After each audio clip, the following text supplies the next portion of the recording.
Choosing to be content versus giving up and settling. Well, I just don't want to settle. Yep, I know. You and I may have said this a time or two in our lives. Heck, I'm sure divorce lawyers have heard it enough to where if they got $1 for each time, they could buy an island in the Mediterranean.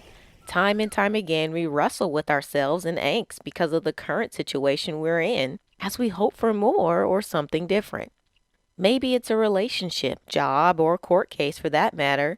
You say to your gladiator self, fight to the end. Don't settle and lose. Why? Because culturally, we've tied settling to one who is the loser. If you settle, then you've obviously compromised.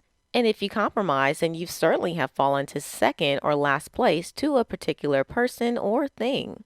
But what if every scenario wasn't about losing or settling to life, an entity, or a person? What if you took a different view of it and instead of taking a passive white flag approach, you took a more intentional stance to simply choose to be content with the situation?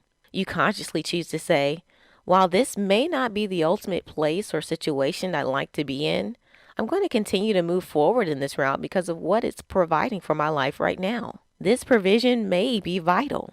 It may be a means to an end. Knowing this, you then purposely choose to continue in that direction for whatever it is you need at that time in your life. You know that the decision to stay the course will not be forever, but that you can rest in your current choice to be content with it. Could you be doing more or doing something different? Well, maybe, possibly. But are you going to rack your brain and beat yourself up about it because you're not? Nope, not at all. You're just going to simply enjoy life, do the best you can, and appreciate the current situation for what it is.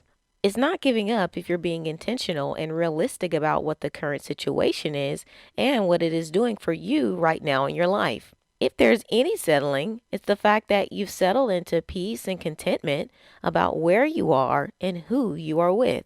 The only caveat to this is if the current situation is detrimentally causing physical violence and or negative effects to your health and well-being. I am not referring to these situations where people really do need to get out of the situation and not settle to the continual torment of abuse or demise. What I'm referring to are the jobs and life journeys that people tend to question whether or not they are settling. Of course, you can still strategize, plan, and move towards movement into a more desirable situation. But even in the planning, you are at peace and have rest about the future outcomes and possibilities. Knowing that even if you don't get there, that you still did not live a failed life of settling just because you did not reach your dream standard of life fulfillment.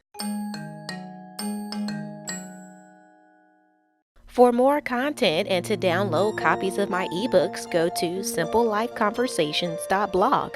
That's simplelifeconversations.blog. Be sure to subscribe to this podcast channel to get the latest episode of Conversation Starters.